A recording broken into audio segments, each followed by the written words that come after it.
Abamu ku bakiise mu kikolo gwanga olukulu bawagidde ekigenda maaso mu ggwanga erya Kenya era ne balaga nti akadde katuuse abakiise wano mu nnyaffe Uganda nabo okwekuba mu ttooki mu bikolwa byabwe. Nampala wa FDC mu Paalamenti Yusufu Nsibambi alaze nti akadde katuuse Paalamenti eyitibwe okuva mu luwummula ebeekobye yeekuba mu ttooki era n'okutereeza ku byonoonese akadde kano. Tekisanyusa naye ate nze ndi musanyufu ate okubabulirako akatonda nandi badi munyiivu kubanga ku Uganda House Forex Bureau bagita link eri ku ground floor ndi shareholder tuli basatu naye ebintu byonna bagiruutiize mumpira omwami bamutunga ngambuulire ne mugamba muddukewo nga buli munnayuganda baagala mukola ki mwokerawo including munnayuganda sijja kwogera linnya ye bamugubye n'omukula kasita bategedde nti baki mu mbeera eyo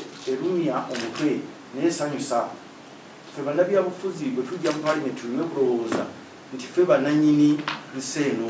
Ono era ategeezezza nti okwokyebwa kw'ekizimbe kya Uganda ekya Uganda House mu ggwanga erya Kenya kibi nnyo wabula nti kirungi okulaga obukoowu abantu bwe baliko. Takomyeko era alaze nti n'ensimbi ze baayisa mu mbalira ya nnyaffe Uganda teziina we zirabikira mu bannansi oba mu bitundu bye bakiikira ng'abakiise.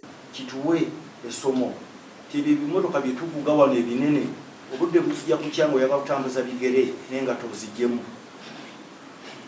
Abaana baffe bali eyo bali mu swimming pool awaka bazanyira mu mazzi omuntu wabuyita na mazzi ga kunywa drinking water. Ekyo kikiraki kati ekyekenya kiyikula.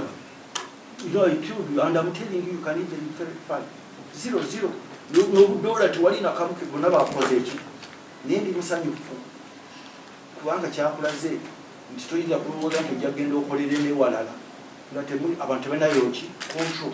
Nsibambi awagidde ne kubiitingana nti omukulembeze w'eggwanga ayagala kuzza mbalira ya Uganda eyakayisibwa ey'omwaka gw'ebyensimbi 2024-2025 etereezebwemu n'ategeeza nti bingi bye baayisa naye nga tebiri mu mateeka. Bajeti agizizza twagala tumanye obuzibu waliriddawa eyo gyayogera.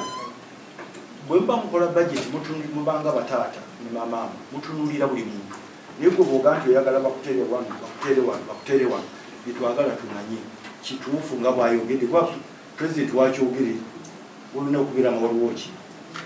Oli aje n'agamba nga bwe batugamba wano mu bino ebya awaadi lwaki temwalaba basebo ne bannyabo triliyoni 7.2 nga 14 zize essaawa 2 za kiro enkya muziyise tusobola ne bajeti ey'embaga nga bagikuwadde eki. Ono era awagiddwa n'omubaka w'ebbaale Charles Tebandeke. Kenya bategedde nti weesanga nti wadde nga ababaka ba Uganda balabye bulungi ne bategeera ekyatuuse ku bannakenya naye wano tebasobola kikola kubanga balina kusooka kutuuzako kasi balina kusooka kuwuliriza omukulu kyagamba against contrary ku ebyo bannansi bye baba balaba. So gavumenti nga yaba mukwata mundu tesobola kola bintu bituukiriza birooto by'abantu ba wansi.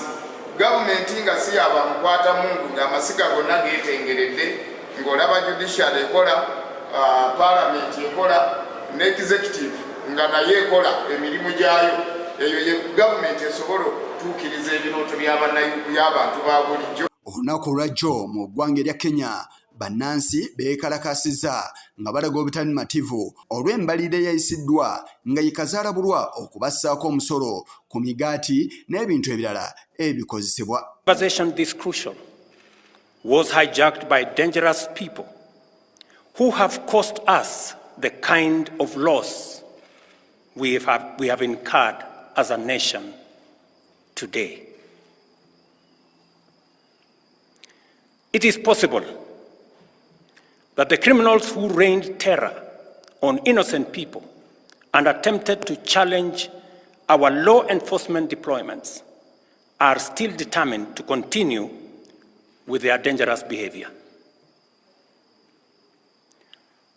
I assure the nation of the government's determination to fulfill its constitutional duty of protecting the people of Kenya against all Eggwedde lino likusatiddwa Yise Kigongo ne Sise Namatiko ku lwa Channel 44 olweggulo.